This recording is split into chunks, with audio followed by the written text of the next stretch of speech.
Welcome back to WhisperDark. I want to ask you something before we begin tonight. Have you ever walked into a room and felt that someone had just been there? Not a sound, not a sight, just a feeling. The air slightly different. The temperature just a degree or two colder than the rest of the house. A sense that whatever was there a moment ago had moved just out of your line of sight. Most people dismiss that feeling. They call it imagination. They call it tiredness. They call it the house settling. Tonight's story is about a couple who stopped dismissing it. This is the story of Marcus and Diane, and the house that was already lived in when they arrived. Marcus was 38. Diane was 36. They had been married for 9 years and had spent most of those years renting apartments in the city, saving carefully, waiting for the right moment to buy something of their own. The moment came in the spring of last year. The house was in a quiet suburb outside Nashville, Tennessee. 3 bedrooms, a large backyard, a wide front porch with 2 wooden chairs already on it. The listing price was lower than anything comparable in the area. The agent said the previous owner had passed away and the estate wanted a quick sale. Marcus and Diane didn't ask too many questions. They were in love with the house the moment they saw it. The hardwood floors, the high ceilings, the way the afternoon light came through the kitchen windows and made everything look like it was glowing. They closed on it in 6 weeks. They moved in on a Saturday in April. The first thing Diane noticed was the smell. Not a bad smell. Not rot or damp or anything alarming. Just the smell of someone else. The faint trace of a life that had been lived there for a long time. Old wood and something floral. Something that reminded her of her grandmother's house. She mentioned it to Marcus that first evening while they unpacked boxes in the kitchen. He said he didn't notice it. She let it go. The first week was ordinary. They painted 2 rooms, assembled furniture, argued gently about where to put the couch, ordered takeout every night because the kitchen wasn't fully set up yet. They were happy. Genuinely, straightforwardly happy. It was on the 8th night that Marcus heard it for the first time. He was lying in bed, just past midnight, not quite asleep. Diane was beside him, breathing slowly and evenly. The house was completely quiet, and then from the hallway, just outside the bedroom door, he heard footsteps. Slow, deliberate. The unmistakable sound of someone walking on hardwood floors. He sat up. He listened. The footsteps stopped. He got out of bed. He opened the bedroom door. The hallway was empty. The house was dark and still. He checked the front door. Locked. Back door. Locked. Both windows downstairs closed and latched. He went back to bed. He told himself it was the house settling. Old houses made noise. Everyone knew that. 3 nights later, he heard it again. This time, Diane heard it too. She grabbed his arm in the dark before he could move.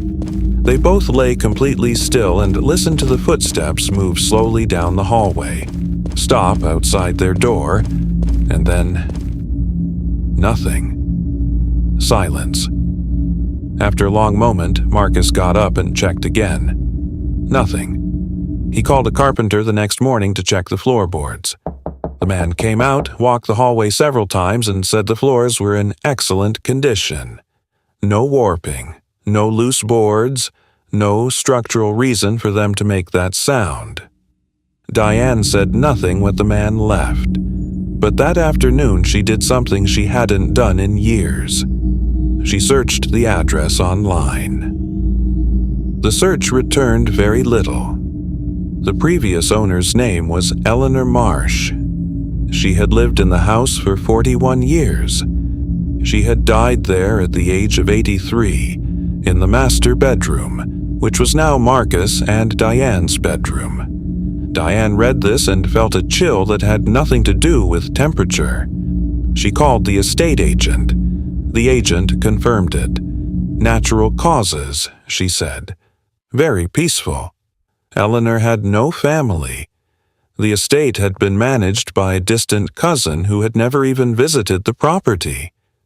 Diane asked if there was anything else she should know about the house. The agent said no. She was lying.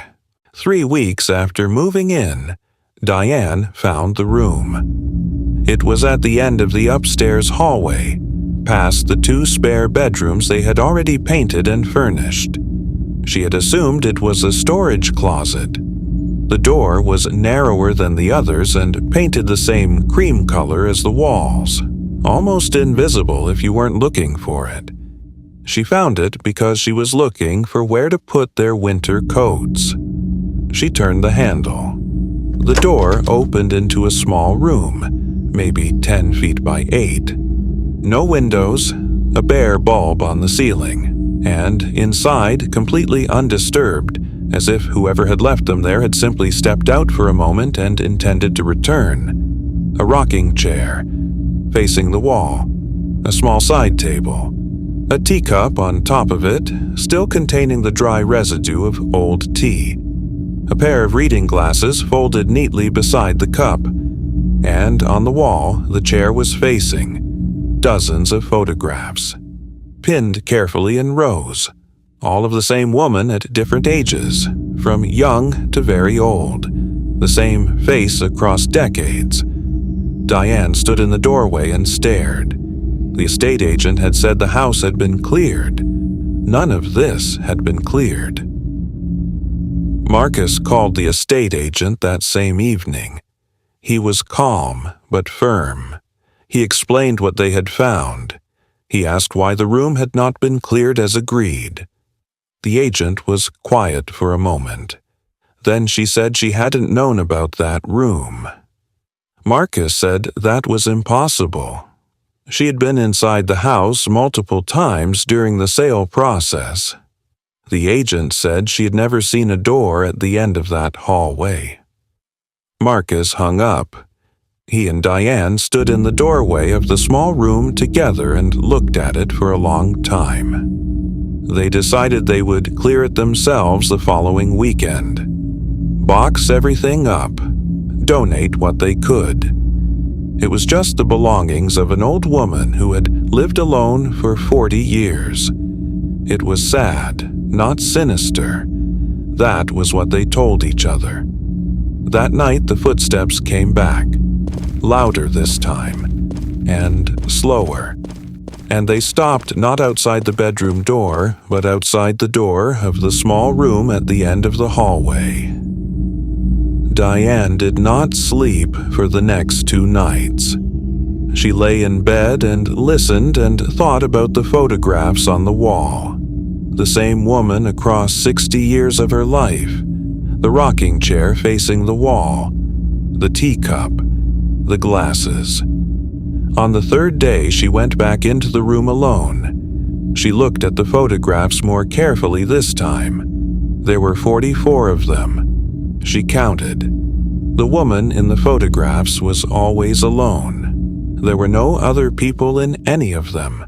Just Eleanor, across a lifetime, always in the same house, always alone. In the most recent photograph, the woman looked very old, maybe late 70s or early 80s. She was sitting in the rocking chair, the one that was now in this very room. She was not facing the wall in the photograph.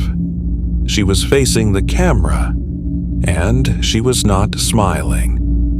Diane leaned closer to look at the photograph, and then she noticed something she had missed the first time. In the background of the photograph, barely visible in the doorway behind Eleanor, someone was standing there. A figure. Dark, barely a shape.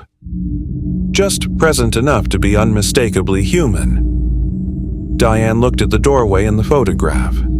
Then she looked at the doorway of the room she was standing in. the doorway where she was currently standing.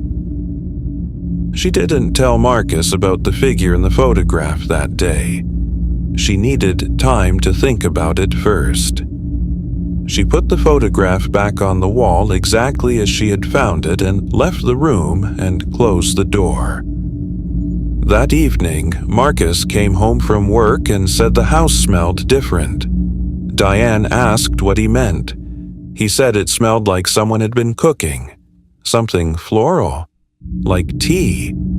She had not been cooking. She'd been out all afternoon. The kitchen was clean. The kettle was cold. Nothing had been touched. But the smell was real. They both stood in the kitchen and confirmed it to each other. Something floral, something that reminded Diane of the smell from the very first night. The smell she had described as someone else's life. Marcus opened every window in the kitchen. The smell did not go away. It got stronger, and then from upstairs, from the direction of the small room at the end of the hallway, they heard the creak of a rocking chair, moving slowly back and forth, in a room where no one was sitting, slow and even, the sound of weight shifting in a chair, the sound of someone rocking. Marcus reached for the door handle. He pushed it open. The room was empty. The rocking chair was still, perfectly still, as if it had never moved at all. The teacup was on the table, the reading glasses beside it, the photographs on the wall, 44 of them in their careful rows. Nothing had changed, except one thing. The rocking chair was no longer facing the wall. It was facing the door. It was facing them.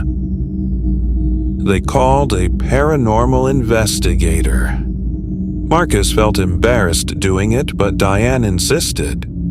A woman named Dr. Carol Reyes arrived 2 days later with recording equipment and electromagnetic field detectors and a calm, methodical manner that made them both feel slightly less afraid. She spent 4 hours in the house. She recorded audio in every room. She paid particular attention to the small room at the end of the hallway. When she reviewed her recordings that evening, sitting at their kitchen table with her laptop, she found something in the audio from the small room. Beneath the ambient noise of the house at a frequency just below normal hearing range, there was a pattern. Not random interference. A pattern, repeating, regular. She amplified it and filtered it and played it through speakers. It was a voice, old, female, speaking very quietly, saying the same 2 words over and over again. Get out, get out, get out. Dr. Reyes told them she did not believe the house was dangerous. In her experience, she said, residual energy of this kind was not threatening.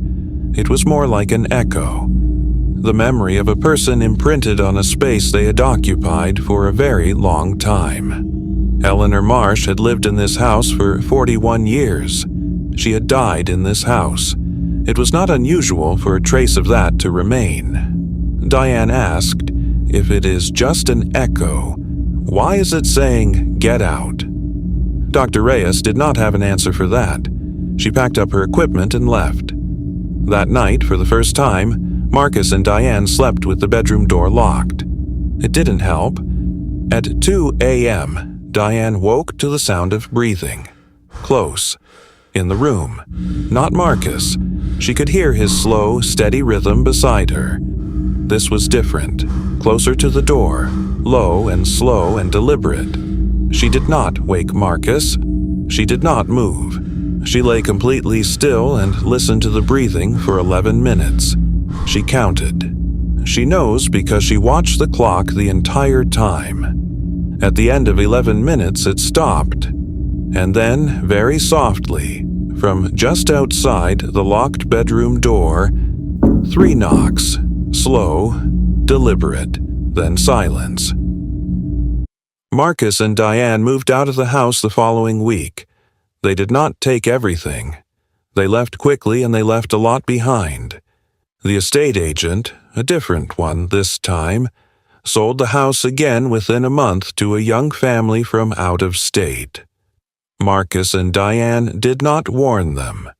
They have talked about that decision many times since. Whether they should have said something. Whether the family should have known.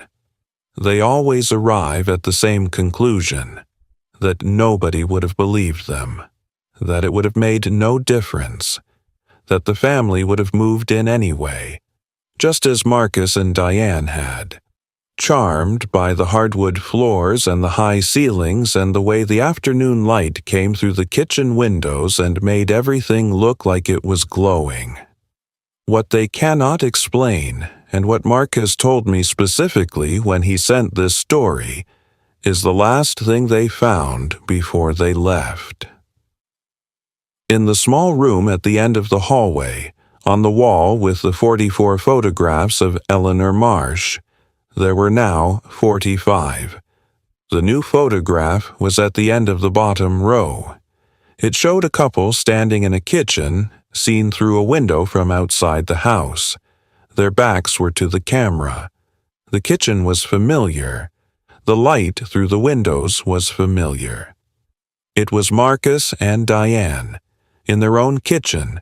The photograph was black and white, old-looking, the paper yellowed at the edges, as if it had been there for years. They had moved in 6 weeks ago. Marcus and Diane now live in an apartment in the city. They have not bought another house. They say they probably never will. The small room at the end of the hallway is still there.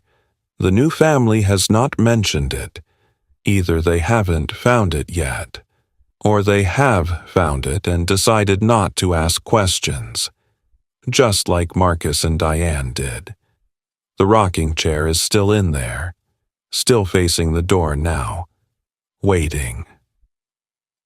That is Marcus and Diane's story. I don't know what Eleanor Marsh was. I don't know if she was protecting the house, or protecting herself, or protecting something else entirely that we never found out about. What I do know is this. The next family moved in. They are still there. And last week, Marcus received a message from a number he didn't recognize. Just 4 words. We hear it too. He has not replied. He does not know who sent it. Neither do I. Thank you for being here tonight on WhisperDark. New story every week. Subscribe. Turn on the notification bell. Share this with someone who won't be sleeping tonight either. And if you move into a new house and the price seems too good to be true, ask why. Sleep well, if you still can.